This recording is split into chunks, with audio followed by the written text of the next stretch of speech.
Okay, let's unpack this. We are looking at the week of March 2nd to March 8th, 2026.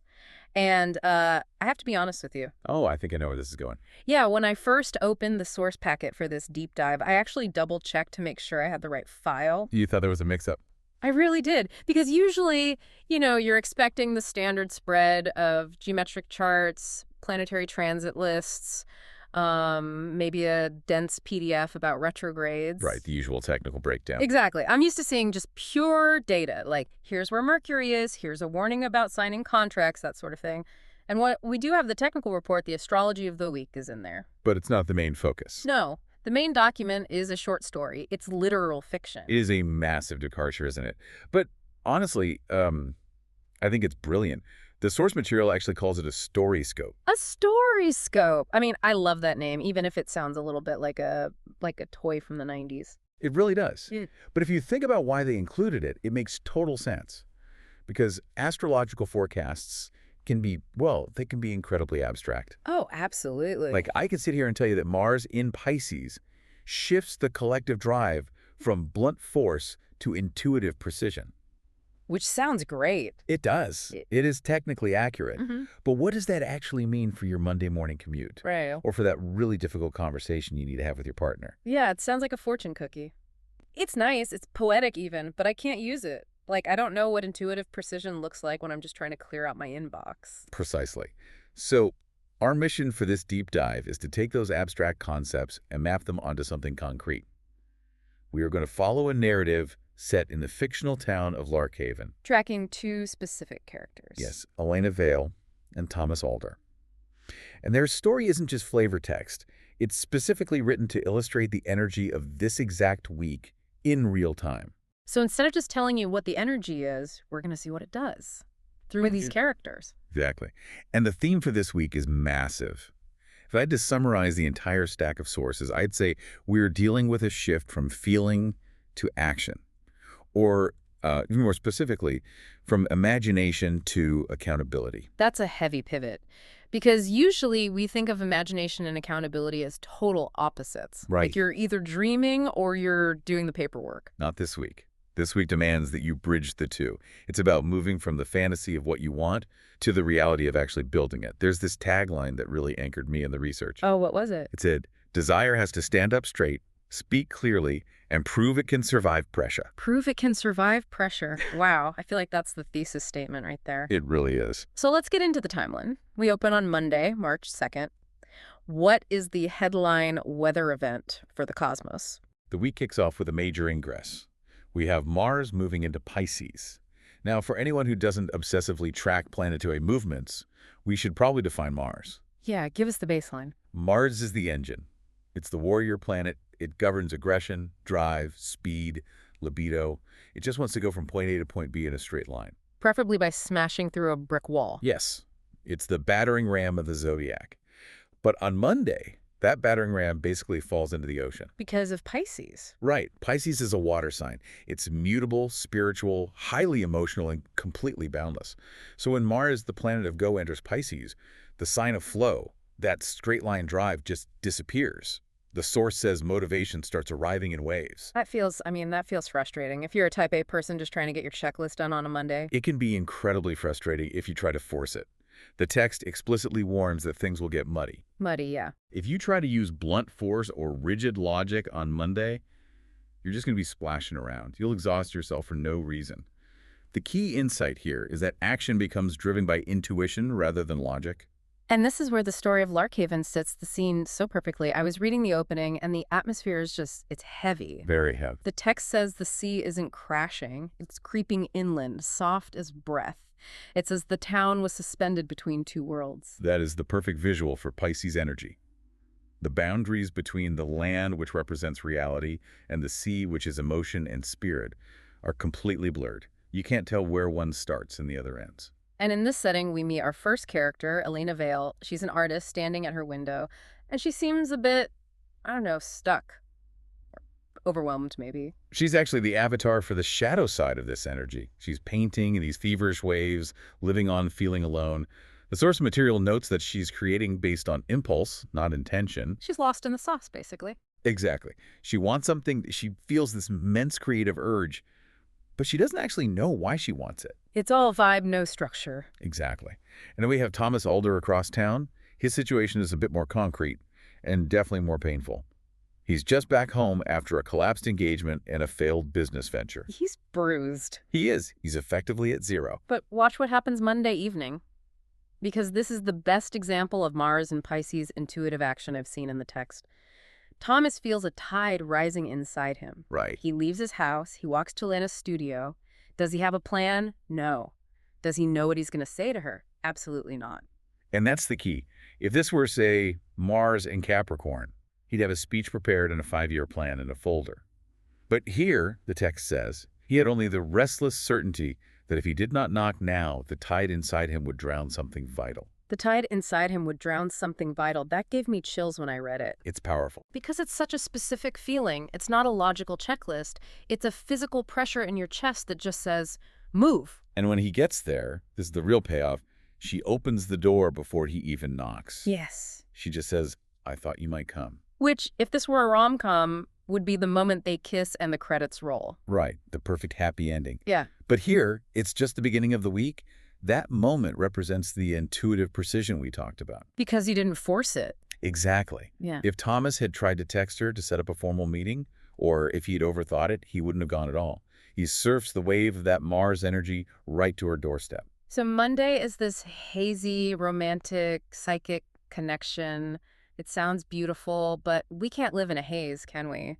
Eventually, the tide has to go out. We absolutely cannot, and the cosmos knows that, because Tuesday rolls around and the vibe shifts violently. This is the big one. Tuesday, March 3rd, we have a full moon in Virgo, which also happens to be a lunar eclipse. The heavy hitter of the week, honestly, probably of the whole month. If Monday was about blurring boundaries, Tuesday is about sharpening them with a laser. A laser, yeah. A full moon is always a culmination. It's a peak of energy. But an eclipse is a blackout. It's a complete system reboot. And because it's happening in Virgo, it is a reboot specifically regarding details, truth, and purity. The source calls it a cosmic progress report, which sounds terrifying, to be honest. A very strict one. Virgo is the editor of the zodiac.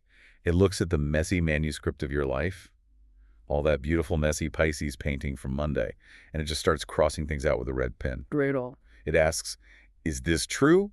Is this useful? Is this clean? And the story captures this shift so viscerally. On Monday, the water was high and blurry, but on Tuesday, under this eclipse, the tide goes out, like way out. And what happens physically when the tide goes out that far? Do you see what's on the bottom? You see all the muck. The text describes broken crates, tangled rope, driftwood. The dead wood of the town is just laid bare. It's not pretty anymore. That is the perfect symbolism of the South Node in Virgo. In astrology, the South Node represents where we are stuck, is what we need to release. The dead wood on that beach represents Elena and Thomas's wishful thinking. The illusions. Yes, it represents the stories they've been telling themselves to avoid the actual truth. And this leads to the confrontation on the beach. It's not a romantic reunion anymore. It's a straight-up fight. It had to be. Yeah. The astrology for Tuesday predicts that conversations sharpen and feelings spill. The fog lifts, and you finally see who is actually standing in front of you. Elena says something devastating during this argument. She admits, I wanted you to rescue me from my own restlessness. I told myself you were the answer. That is a massive breakthrough. Right. Painful, but massive. She's admitting that she was using him as a fantasy. She wasn't seeing him as a real person. Right. That is the Virgo eclipse cutting away the delusion. She was in love with the idea of him saving her. And Thomas isn't off the hook either. He admits he stayed away because he couldn't promise forever, so he just promised nothing at all. He was paralyzed by perfectionism. Which is a classic shadow side of Virgo. If I can't do it perfectly, I won't do it all. The receding tide exposed his cowardice just as much as it exposed her escapism. It sounds so harsh. Like, is the eclipse just here to break us up? Is the universe just trying to make us feel terrible about our baggage? No, and that's the crucial nuance we have to understand. The source emphasizes this is purification, not destruction. Notice that in the story, they didn't walk away from each other. Right, they stayed on the beach. They stood there amongst the broken crates and the debris, and they told the truth. That is the awakening through correction. That's a really great distinction. It clears the space so you can actually build something real. So Monday hooked them with feeling, and Tuesday grounded them with truth. Now we move to the middle of the week, Wednesday and Thursday. The storm passes. What are we left with? We enter a phase of discernment. Wednesday gives us a sextile between Venus and Uranus. In simple terms, Venus is what we value. Love, money, beauty, and Uranus is the future. It's innovation or sudden change. This aspect is basically asking us to upgrade our definition of pleasure. Upgrade it how? Like getting better taste in wine. I mean, maybe, but more like upgrading what actually works for your life. Wednesday and Thursday are far less emotional and much more practical. Back in Larkhaven, Lena and Thomas aren't staring into each other's eyes anymore. They're walking around an old, abandoned boathouse. And they're talking about money, which, honestly, after the sheer drama of the eclipse, felt surprisingly intimate. It is intimate. Financial transparency is a huge form of intimacy. They are discussing a joint venture. Her studio on the top floor, his workshop on the bottom. But they aren't just dreaming about it. Alina asks a question that I think is the thesis statement for this entire deep dive. I have it highlighted right here in my notes. I think I underlined it twice. She asks, is this expanding our lives or distracting us from building them? I want everyone listening to write that down. Put it on sticky note on your bathroom mirror. Is this expanding my life or distracting me from building it? That is the exact discernment the stars are demanding midweek. Because it's so easy to get distracted. It is so easy to chase a new relationship or a new job or a new hobby just because you're bored or restless. That's distraction. Expansion feels fundamentally different. Thomas notices that difference too. He says distraction feels frantic. But this boathouse plan, it feels steady. And to lock that steadiness in, on Thursday, they visit Thomas's mother. This aligns with the Sun-Jupiter trine, which brings in heavy themes of history and nostalgia. But not the stuck-in-the-past kind of nostalgia. Like, we aren't looking at old yearbooks and crying. No, because Jupiter expands our understanding. The mother isn't wallowing. She tells them, you don't have to outrun your history, you only have to learn from it. That's such a gentle way of dealing with that debris we saw on Tuesday. You don't have to burn the driftwood. You can actually build with it. Exactly. They're looking at this old, dilapidated boathouse, which essentially represents their past failures, their ruins, and realizing they can repurpose the structure. They don't need to tear it down completely. They just need to renovate. Right. Stability doesn't mean being boring. It means having a floor you can actually stand on. Which brings us to the weekend. Friday through Sunday. The source material actually calls this the final boss fight of the week. It really is. The universe saves the hardest test for last. So Friday starts with Venus moving into Aries. Right. Venus leaves the dreamy, hazy waters of Pisces, where she's been exalted and very happy, and hits the pure fire of Aries. Aries is bold, it's direct, it's very, I want this and I want it right now. It's the thrill of the chase. And Thomas channels this perfectly. He tells Elena, I am tired of hiding behind caution. I want you, not as a fantasy, as a choice. As a choice. That's the absolute Aries clarity. It's declarative, but, and there's always a cold, but in astrology, on Saturday and Sunday, Venus runs straight into a collision with two other planets, Neptune and Saturn. Talk about mixed signals. Neptune is the planet of fantasy, and Saturn is the planet of cold, hard reality. That sounds like driving with one foot on the gas and one on the brake. It's a massive tug of war. The source calls this the challenge of separating devotion from delusion. You have this intense urge to romanticize everything that's Neptune clashing directly with the strict demand to be sustainable, and that's Saturn. And in the story, this manifests as the reality check. Just when they're feeling really good about this boathouse plan, an investor shows up. He starts asking sharp, uncomfortable questions. Rumors start surfacing about Thomas's past business failures. The whole town starts talking. This is the ultimate test. Because the old Elena, the one from Monday, would have ignored all those red flags just to keep the vibe good. That's the Neptune trap. Don't ruin the fantasy with facts. And the old Thomas would have just run away to protect his ego. That's the fear of Saturn. But they don't do either of those things. This is the pivot point of the whole narrative. They actually sit down at Elena's studio table and they pressure test the plan. They look at the debts. They look at the actual risks. Elena admits she's terrified of being ordinary. Thomas admits he's terrified of failing her. It's not romantic in the Hollywood sense. There's no swelling violin music in the background. It's literally spreadsheets and hard truths. But it is deeply romantic in a real, grounded sense. Thomas says, I need to know this won't collapse under pressure. And Elena replies, tell me everything. I'd rather face the truth than live inside a story. That right there. I'd rather face the truth than live inside a story. That is the graduation. That is them leaving the StoryScope fantasy and entering the real world.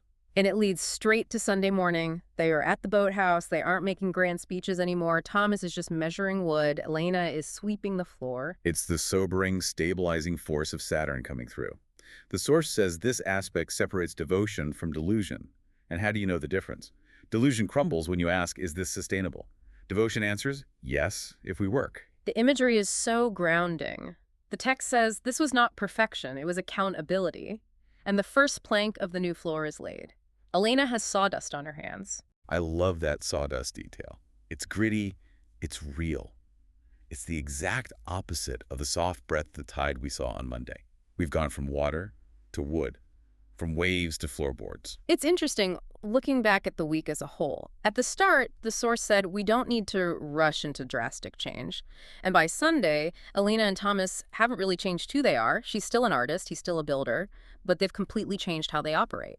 They move from feeling to action. That is the core theme. Feeling is great. Mars in Pisces gives us the intuition, it gives us the knock on the door. But feeling without Saturn, without that pressure testing, it's just a wash of color. It completely dissolves when the tide goes out. So let's pull this out of Larkhaven and into the listeners' actual lives. If you are listening to this and you've got a big week coming up, maybe a huge pitch meeting or maybe a first date, what are the tactical takeaways here? First, welcome those muddy feelings on Monday. If you feel weirdly emotional or directionless, do not panic. Don't try to force a spreadsheet to solve a feeling. Let your intuition guide you, even if it doesn't make logical sense yet. Just knock on the door. But don't stay in the haze. Right. When Tuesday hits, let the eclipse do its work. If a conversation gets heated, or if a truth comes out that hurts about your job, your relationship, maybe your own habits, don't run from it. That's the debris being exposed. You need to see it so you can clear it. And then use that midweek energy to ask the hard questions. Is this expanding my life or distracting me? Yes. And finally, the weekend. Don't be afraid of the unfun conversations, the budget talks, the what are we actually doing here talks. Taking a hard look at the cold, hard facts isn't killing the dream. It's building the floorboard so the dream has somewhere solid to stand. It's about ensuring that what you want can actually survive the pressure of being real. As Thomas said, in the end, we didn't rush. We showed up. That's a really powerful takeaway. We showed up. It is. Because the fear is always that if we look too closely at a fantasy, it will just disappear. That's the shift from dream to disillusion. But what this week actually offers is a different shift entirely. It's the shift from imagination to foundation. Imagination to foundation. It's the difference between a painting of a bridge that just stops in midair and a bridge you can actually walk across. Exactly. You can't live in a painting. You need the bridge. Which brings us to a final thought for you to chew on this week. We all have those unfinished bridges in our lives. Maybe it's a relationship that's never quite defined, or a creative project you always talk about at parties but never actually sit down to work on. We keep them in the realm of fantasy because it's safer there. It's totally perfect in your head. That isn't real. Exactly. Oh. So look at those unfinished bridges this week. Are you keeping them unfinished because you love the fantasy of where they might go? Or are you ready to lay the floorboards, get sawdust on your hands, and walk across, even if the reality on the other side is just ordinary life? Because ordinary life, when it's built on truth, is the only thing that actually lasts. A huge thank you to you for joining us on this deep dive into the narrative and the stars. We hope this helps you navigate the tides of March. Stay honest and keep building. See you next time.